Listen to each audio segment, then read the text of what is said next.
Suicídio. A grande pergunta, exarada pelo espírito de um suicida, evocado pela Sociedade de Estudos Espíritas de Paris, sob a responsabilidade de Allan Kardec, demonstra-nos que o engodo, a ilusão, declarada pelo ateísmo, põe em situação extremamente constrangedora e de difícil solução aquele que, baseado no nada, engendrado por seu próprio orgulho e na desesperança que a ausência de uma religião esclarecedora permite, consoladora e lógica, em que se vê a alma aturdida pelos reveses da vida. A criatura desencarnada pelas mãos do ateísmo, via suicídio, evocado na Sociedade de Paris, pergunta: por que não existe o nada? Aliás, é indo atrás de um nada inexistente que muitos acreditam resolver, entre aspas, com a morte prematura e premeditada pelo descrédito, caindo em contradição exposta logo após o ato insano, pois que mergulham numa realidade inevitável e imutável. A vida continua. E agora?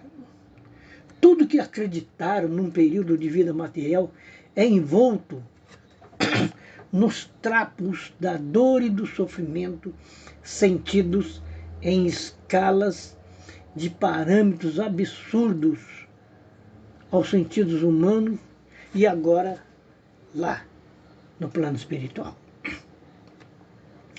Outras perguntas surgem no calor do monólogo interior. Como acreditar no acaso? Como acreditar na unicidade da vida?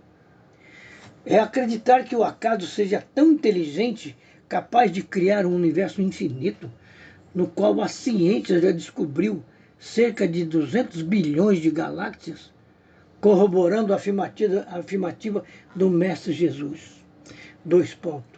Entre aspas, na casa de meu pai há muitas moradas. As religiões antecessoras da doutrina espírita, encaminhando sobre as pedras das ilusões mundanas, causaram imensos problemas às consciências individuais e coletivas, traçando limites estreitos à imensa gama das necessidades humanas, tais como céu e inferno, pecado e castigo, punição por um Deus severo, entre outros.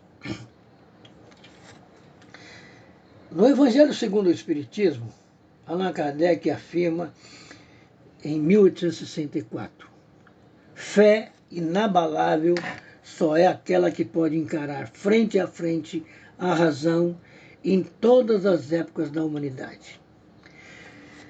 Eis a questão primordial. O alicerce da imortalidade a nós, por Deus outorgada e declarada por Jesus. Abre aspas. Ninguém poderá ver o reino de Deus se não renascer de novo. Ou seja, o Novo Testamento é totalmente explícito. Não há o que temer ou discordar. Mas as interpretações humano-religiosas e mais os sofismas de filosofias que foram criadas com uma complexidade de pensamentos que mais confundem que explicam, o ser mergulhado em seu orgulho e parco de percepções, além do próprio olhar imediato, no seio das próprias dores, decide por fim a vida do corpo, por motivo, nas mais das vezes, débeis, diante da magnitude e do esplendor da vida criada por Deus. Uma observação. Aqui há todo um corolário de ideias. Muitas vezes nos perguntamos como pode haver materialistas quando, tendo eles passado pelo mundo espiritual, quando vieram para cá, deveriam ter ao mesmo ou simplesmente intuição do mesmo, intuição sobre o mundo espiritual. Ora, é precisamente essa intuição que é recusada a alguns espíritos que, conservando o orgulho, não se arrependem das suas faltas. Não se deve esquecer que a Terra é um lugar de expiação. Eis a razão por que encerra tantos espíritos maus encarnados. Aqui seguimos os passos do mestre de Lyon para raciocinarmos pelos escaninhos da doutrina em seus aspectos sobre causas e efeitos. Pela própria imortalidade que guardamos no mais recôndito da consciência, deveríamos ter a intuição dos nossos passos pelo tempo e pelo espaço que a eternidade se nos outorga. Mas, por motivos consequentes de condutas eivadas de orgulho, vaidades e personalismos doentios, podemos trazer no bojo da própria lei do esquecimento impedimentos maiores que coíbam essas percepções, obrigando-nos naturalmente à busca de informações religiosas e filosóficas que se nos ajudem na tomada de decisões na vida. Assim, a intuição, a mediunidade propriamente dita, a sensibilidade respeitosa com a vida, o conhecimento das leis naturais e divinas expostos aos olhos de todos na transitoriedade do tempo que aqui vivemos, deveriam ser os instrumentos com os quais deveríamos nos preocupar, sob maneira, em nosso cotidiano existencial, abrindo um leque de respeito ao Criador, e principalmente as coisas que não conseguimos modificar em face do aprendizado a ser realizado por todos nós, nos caminhos da evolução, da redenção e dos reparos morais que devemos à harmonia nas relações com todas as coisas e todos os seres vivos do universo.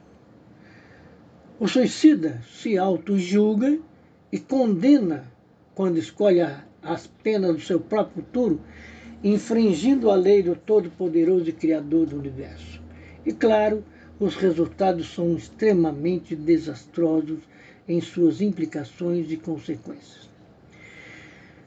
Olhar a vida, o tempo, a oportunidade, a natureza, a beleza e todos os encantos dessa vida e não enxergar Deus é permanecer cego no palco do próprio orgulho. Como já disse alguém, que enxergar o universo e toda a natureza e não enxergar Deus é acreditar que o dicionário é resultado de uma explosão de letras numa tipografia. Ora, pensemos com mais rigor e mais lógicas. André Luiz nos fala em sua magnífica obra em Economia Existencial. Ou seja, nós recebemos das mãos da natureza recursos genéticos, perispirituais, traduzidos em ossos, neurônios, músculos, pele e órgãos torácicos e abdominais, cérebro e coração, estruturas energéticas de eletricidade e magnetismo e matéria quintessenciada para garantir-nos a relação com a matéria do orbe terreno. E vivemos a média de tempo humano e, de repente, por motivos de imaturidade espiritual, pomos fim à vida do corpo, em tempo não previsto pela natureza. E isso, com certeza, nos trará consequências inimagináveis do ponto de vista do agora transitório. Aí, o espírito, deslembrado então da dinâmica da vida espiritual, encontrará obstáculos psíquicos, emocionais e psicológicos, e principalmente morais, a lhe impedir os passos nos caminhos da imortalidade, a lhe trazer obstáculos da ordem do sofrimento, da dor e da desarmonia existencial. Por si mesmo, qual fruto imaturo, caído no chão da oportunidade que malogrou, perde, pela injunção do ato insano, o direito à memória da raiz e da semente de vida que o Pai oportunizou. Então, dor e sofrimento assumem a diretriz dos seus passos e condutas daí para frente, até que preces e o seu próprio arrependimento possam trazê-lo de volta à realidade imortal. E então, preparar-se para as consequências desse suicídio, retornando ao meio ambiente terreno através da reencarnação. E, obviamente, encontrará dificuldades sobre-humanas. Suicidar-se é entrar no labirinto da insensatez e da incredulidade e penetrar imediatamente nos horrores que as sombras da dor moral daí consequente engendram, prendendo a criatura ante o espelho em cacos da própria consciência. E a doutrina espírita, e principalmente o seu estudo e vivência, nos salvaguarda de ato tão insensato e agressivo contra a natureza encantadora da vida, contra as leis divinas e naturais criadas por esse Pai de amor, de justiça e de caridade. Que assim seja.